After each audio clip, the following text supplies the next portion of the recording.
Esto es un gran avance porque hasta hace unos años no era así para las personas portadoras del VIH, ¿no? Sí, es que imagínate que cuando yo tuve el diagnóstico, yo tenía 27 años, voy a cumplir 50 el próximo año, era muy joven, incluso en la comunidad médica no se conocía muy bien qué era el VIH. Y un diagnóstico a tan temprana edad produce miedo, estupor y como la idea de que todo se terminó, se acabó.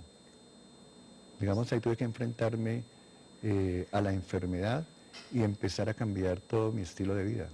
Claro. ¿A estas alturas podemos decir que el SIDA es una enfermedad mortal?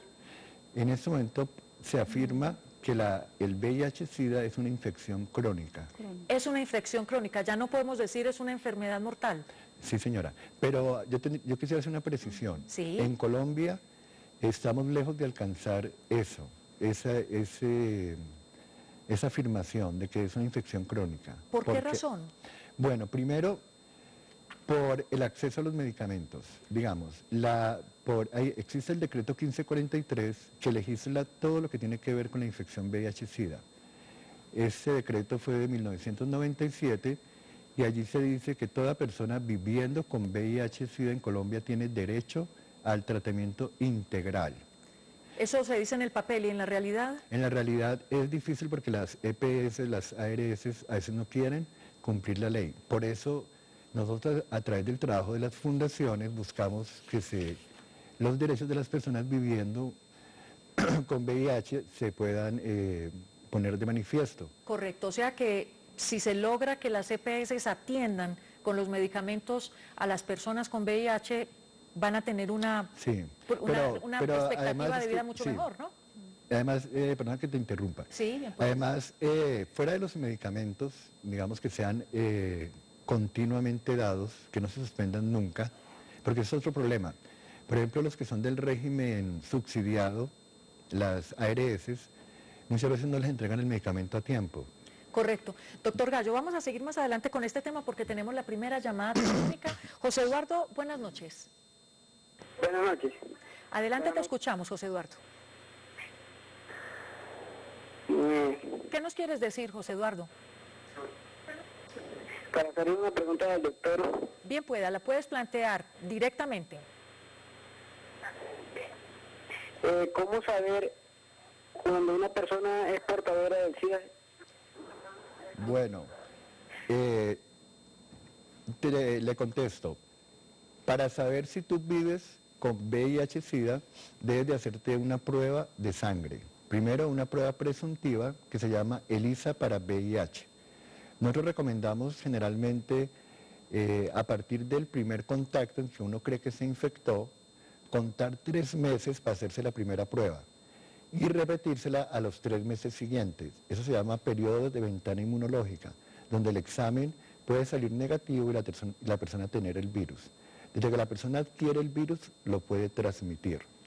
Pero realmente la única manera de saberlo es con la prueba de ELISA para VIH y luego haciendo una confirmatoria que es el Western Blot. Bueno, muy bien. Lo importante es que si uno tiene miedo, temor, sospecha, cualquier cosa, debe ir a hacerse la prueba del SIDA. Tan simple como eso, ¿no? Sí. Sí, así es. Lo que pasa es que hay mucho miedo al respecto, ¿no? Hay que perder el miedo, porque si uno tiene la duda o quiere tener la certeza de que no tiene la infección, tiene que hacerse el examen de sangre. Bueno, saludamos a Andrés. Buenas noches, Andrés. ¿Andrés? ¿Aló? Hola, Andrés. Buenas noches. Te estamos escuchando. ¿Qué nos quieres decir?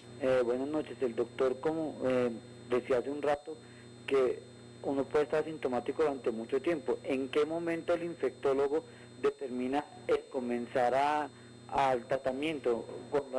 ¿La autodefensa, las defensas están en qué número o qué? Esa es una muy buena pregunta. En este momento se dice que si se empieza un tratamiento pronto de la infección, incluso en la fase asintomática, las personas tienen una proyección de vida mucho más larga. Antes se decía que por los efectos tóxicos de los medicamentos, esperar a que las defensas estuvieran en un nivel, los CD4 de 200 y una carga viral por encima de 10.000 copias. Pero ahora se dice que incluso con CD4 normales es mejor empezar el tratamiento.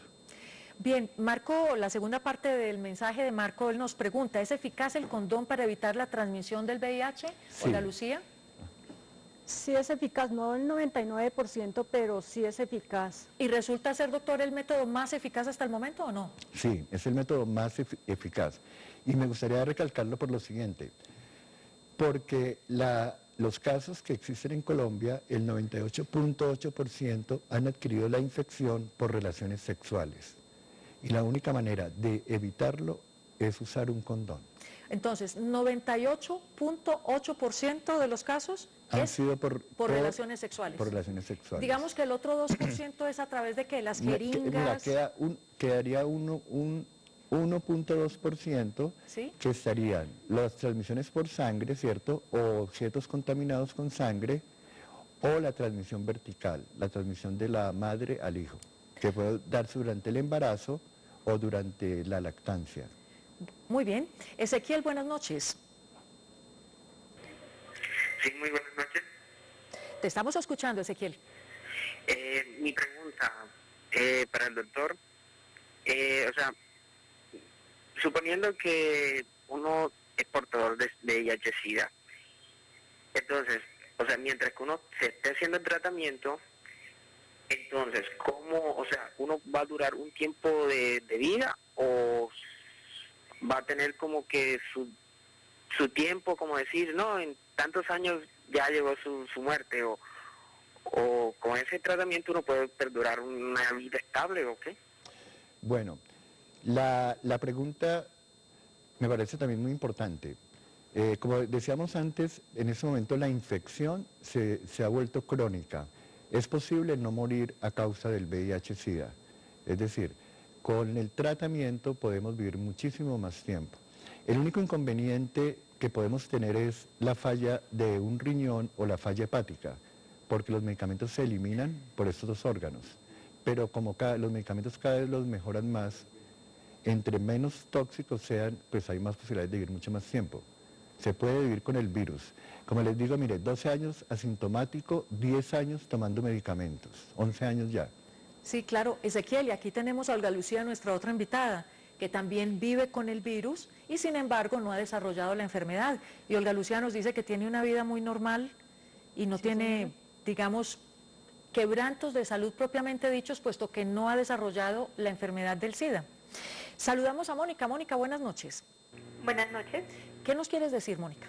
A ver, lo que pasa es que yo hace unos días en internet estuve viendo un artículo que decía que el preservativo estaba hecho en látex, que era el mismo material que utilizaban los guantes quirúrgicos de un médico, y que pues se había llegado a la conclusión de que el látex podía ser atravesado por la infección del SIDA o por el organismo que transmite el SIDA.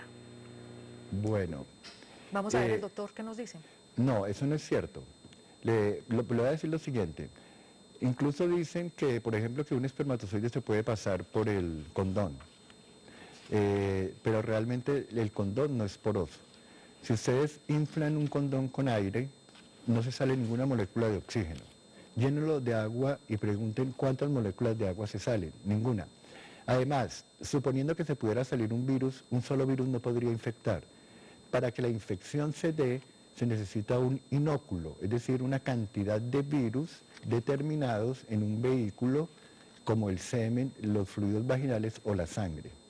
Entonces realmente no es cierto, el condón protege.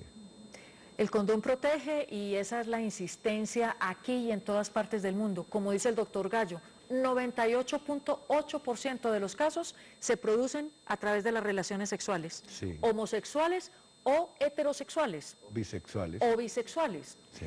Y lo único para proteger a las personas de la enfermedad o del virus es el condón. Claro que yo diría otras tres cosas más. Por ejemplo, que dice la Organización Mundial de la Salud. 1, que los jóvenes empiecen su actividad sexual lo más tarde posible.